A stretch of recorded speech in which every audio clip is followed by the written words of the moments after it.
We are now on page 62, beginning tutorial number 2.3, and it says save your map as tutorial 2-3, so even though I've already saved it with my name on it, I'll use the name that they suggest.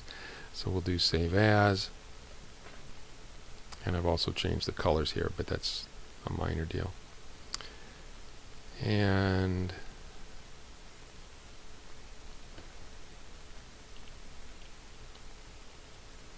so we want to save this as tutorial 2-3, so I'm just going to put a 3 on the end there, click on save.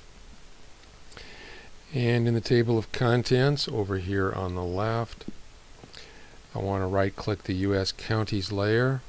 I'm going to get that error message. I'm working at home instead of at Briarcliff, so it's looking for something on the M drive. I will fix that before I do the chapter 3 tutorial. Okay, so we want to right click the counties layer, and we want to go to properties, general. Okay, and we want to rename the layer. So here's the name of the layer, and we want to call that vacant housing by county. And then we want to click on the symbology button and the classify button, and great, now we're going to change it to 6. So all that work I did changing the colors doesn't do any good. And we want to select manual for the classification method up here. So that means we get to decide what the intervals are going to be. Okay, so in the break values panel, which is over here, we want to change the first one from 600 to, just click on it and type 6,000 and hit enter, and it just takes you down to the next one. We're going to put 12,000. And why is it not doing the changes for me? It seems like we've had this problem before. Let's try starting from the bottom here, and we will do that one stays the same, I guess. This one is supposed to be 96,000, and then go up, and then 48,000, and then go up, and then 24,000, and then go up, and then 12,000, and then go up, and then 6,000. Okay. Why you have to start at the bottom and work your way up, I have no idea, but that works.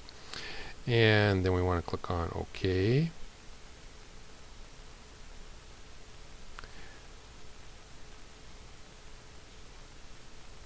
Let's try that again. There we go. And it has reverted back to a different color ramp for me because I need 6 now instead of the 5 that I had before.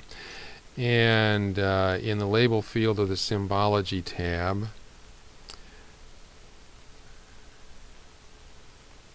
which is right here, change the first value to 6,000 or less,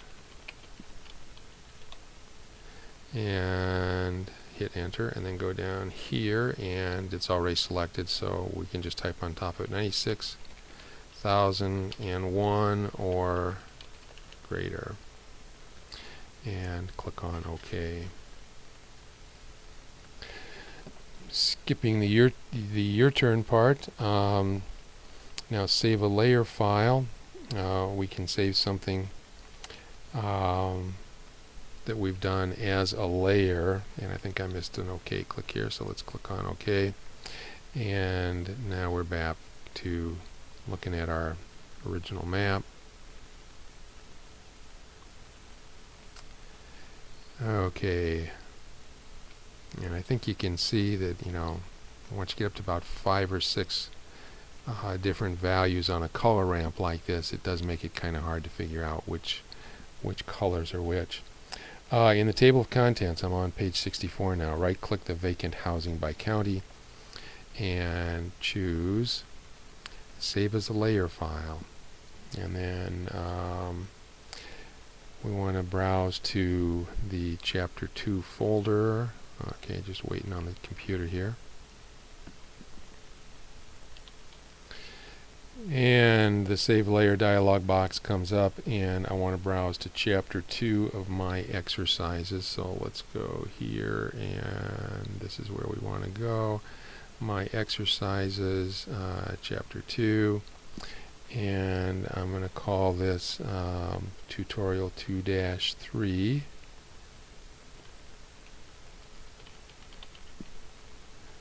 Actually, I think the name that was there was better, but that's what they're telling us to do, so we'll save it as Tutorial 2-3.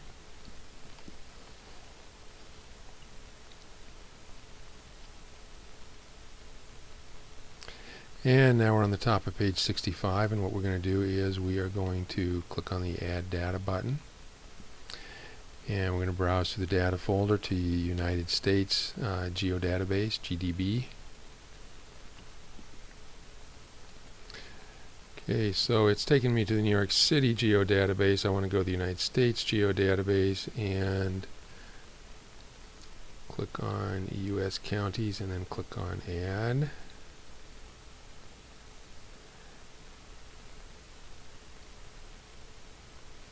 And we're going to skip that and worry about that some other time. In the table of contents, right click the U.S. counties layer and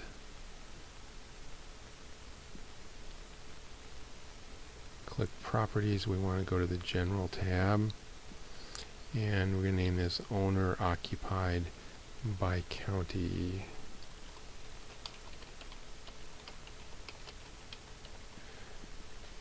And then we're going to go to the symbology tab, and we're going to import some symbology, okay?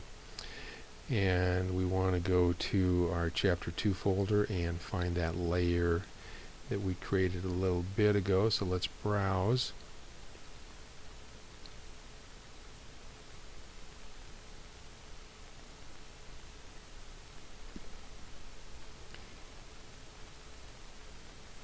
And I want to go to my exercises, Chapter 2, and there's the layer file that I saved. And I want to click on Add, and then I want to click on OK. And then for the field that I want that symbology to be associated with, I want owner occ, which I'm guessing is down here somewhere. There we go, owner occ. Click on OK, click on OK.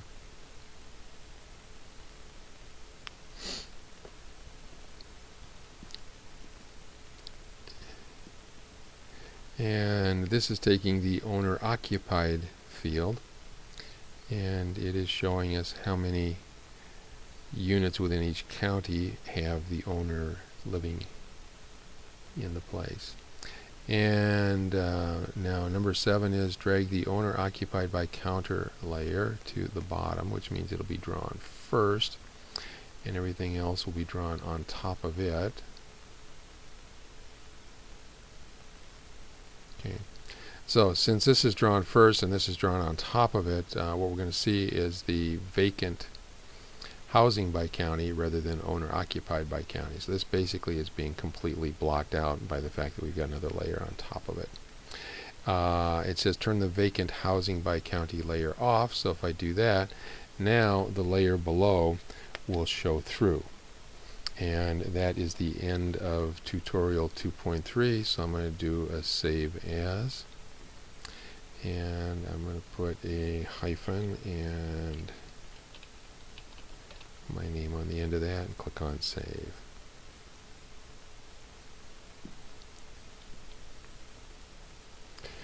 And there's one last thing I want to point out here, and that is there are a few white places here, and if you look over at our legend, there are no white squares over here for the legend. And what that means is that we have some missing data. Those counties appear in a map of the counties in the United States, obviously, but what we're also doing is we are matching that up, hang on a second here, with a table. And there are going to be, let me see if we can probably find this here. if we go to, this is owner occupied, so where was that? Right here, I think. Let's make this a little wider, double check. Okay, so let's go here, and I'm going to right click on it, and I'm going to sort the data here in ascending order.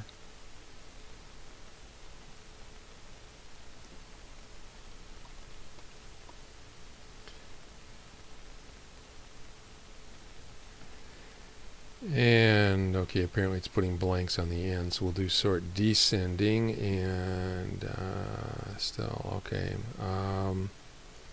Then apparently what is happening is we've got 3,219 records here, and if I were to go to just a map of the counties, there would be a few more than that, is what I think.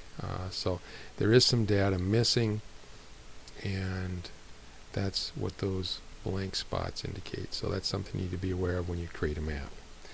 And we're going to stop with tutorial 2.3 there, and in the next video we'll go on to tutorial 2.4.